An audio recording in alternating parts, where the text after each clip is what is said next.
అదే ఇప్పుడు మనతో మాట్లాడడానికి Ponna Mogili AMC ex market committee chairman ఇప్పుడు లైన్లో తీసుకుంటాం. వారు అంటే పెద్ద సుదర్శన్ రెడ్డి గారిని అతి దగ్గర నుంచి గమనించిన వ్యక్తులు ఈయన ఒకరు అనమాట. ప్రస్తుతం ఆయనతో మనం మాట్లాడే ప్రయత్నం చేద్దాం. సార్ నమస్తే సార్, నేను పవన్ని. నమస్కారం సార్. అయితే ప్రస్తుతం నర్సంపేటలో ఉద్రిక్త వాతావరణం అంటే నడుస్తుంది. అక్కడ పోలీసులకు బీఆర్ఎస్ కార్యకర్తలకు విగ్రహం తొలగించడానికి ప్రధాన కారణాలు ఏమైనా ఉన్నాయా? మున్సిపల్ శాఖ అధికారులు కావచ్చు, రెవెన్యూ శాఖ అధికారులు కావచ్చు, పోలీస్ శాఖ అధికారులు కావచ్చు, ప్రభుత్వం చెప్పింది చేస్తున్నారు. దీనికి కారణం ఏదైనా కావచ్చు, కానీ ఉద్యమ నేతగా బీఆర్ఎస్ మాజీ ఎమ్మెల్యే గారిని విగ్రహం తీయడం కరెక్ట్ కాదు. మరి అక్కడ వాతావరణం అంటే పరిస్థితి ఎలా ఉంది అక్కడ?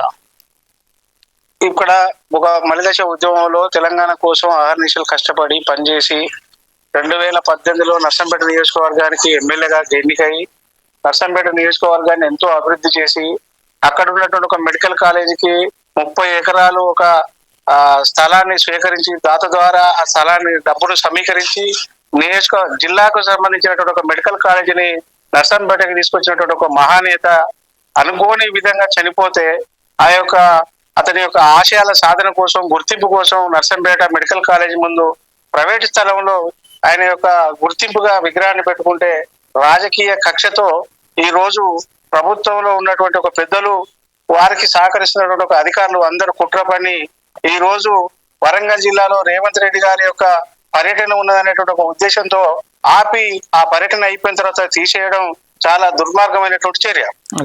ఇక్కడ పరిస్థితి ఏంటంటే విగ్రహం తొలగింపు వెనకాల మాజీ అంటే ప్రస్తుత ఎమ్మెల్యే ఎవరైతే ఉన్నారు నర్సంపేట, ఆయన కూడా హస్తం ఉన్నదని చెప్తున్నారు కార్యకర్తలు, బీఆర్ఎస్ నేతలను ఆరోపిస్తున్నారు.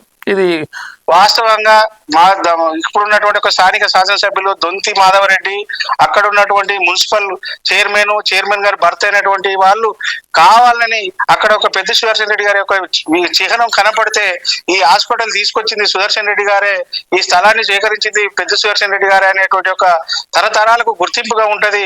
ఆ గుర్తింపు అనేది ఉండద్దు అనేటువంటి ఒక ఆనవాళ్ళు కూడా ఉండద్దు అనేటువంటి ఒక రాజకీయ అండతో ప్రభుత్వం ఉన్నదనేటువంటి ఒక బలంతో కుట్రపూరితంగా అర్ధరాత్రి ఆ విగ్రహాన్ని తొలగించడం చాలా బాధాకరం. ఇవాళ అనేక మంది ఈ దేశం కోసం, ఈ రాష్ట్రం కోసం, మరి నియోజకవర్గం కోసం పోరాడేటువంటి ఒక నాయకుల విగ్రహాలు అనేక చోట్ల పెట్టుకున్నాం, కానీ ఏ విగ్రహానికి కూడా ఏ నాయకుడు ఆబ్జెక్షన్ చెప్పలే. కానీ ఇవాళ ఒక నియోజకవర్గాన్ని ఈ తెలంగాణ సాధనలో భాగమైనటువంటి ఒక ఉద్యమకారుణ్ణి ఆ విగ్రహాన్ని తొలగించడం చాలా బాధ అనిపిస్తుంది. ఈ విధానే కనుక ఈ ప్రభుత్వానికి తొత్తులుగా వేరుస్తున్నటువంటి అధికారులు ఇలాగే చేస్తే మరొక ఉగ్ర రూపాన్ని ఈ నర్సంపేట నియోజకవర్గంలో ప్రభుత్వ అధికారులు కూడా చెవి చూడాల్సినటువంటి ఒక అవసరం ఎంతైనా ఉన్నది. ఓకే, థ్యాంక్ యూ అన్న గారు, నేను మీతో మళ్ళీ మాట్లాడతాను. Thank you sir. ఇది నర్సంపేటలో అంటే బీఆర్ఎస్ మాజీ ఎమ్మెల్యే పెద్ది సుదర్శన్ రెడ్డి గారి ఆనవాళ్ళు లేకుండా చేయడానికి ప్రభుత్వం చేయిస్తున్న కుట్ర అని బీఆర్ఎస్ యూత్ లీడర్లు కావచ్చు, ఏఎంసీ మాజీ చైర్మన్లు కావచ్చు, బీఆర్ఎస్ కార్యకర్తలు కావచ్చు, స్థానికంగా ఉండే పెద్ది సుదర్శన్ రెడ్డి అభిమానులు ఈ విధంగా ప్రభుత్వానికి వ్యతిరేకంగా నినాదాలు చేస్తున్నారు. రోడ్డు పైన బైఠాయించి మరి ప్రభుత్వానికి వ్యతిరేకంగా అక్కడ స్థానికంగా ఉండే ఎమ్మెల్యే అంటే దిష్టిబొమ్మ ఏదైందో దాన్ని దహనం చేస్తున్నారు. అలాగే అంటే ప్రభుత్వం యొక్క దిష్టిబొమ్మను దహనం చేస్తున్నారు. మరి పెద్ది సుదర్శన్ రెడ్డి కుటుంబం పైన స్థానికంగా ఉండే ఎమ్మెల్యే ప్రభుత్వం ఎందుకు ఇంత వ్యతిరేకంగా అంటే ఆ కుటుంబం పైన ఎందుకు ఇంకా ఈ కోపాన్ని ప్రదర్శిస్తుంది?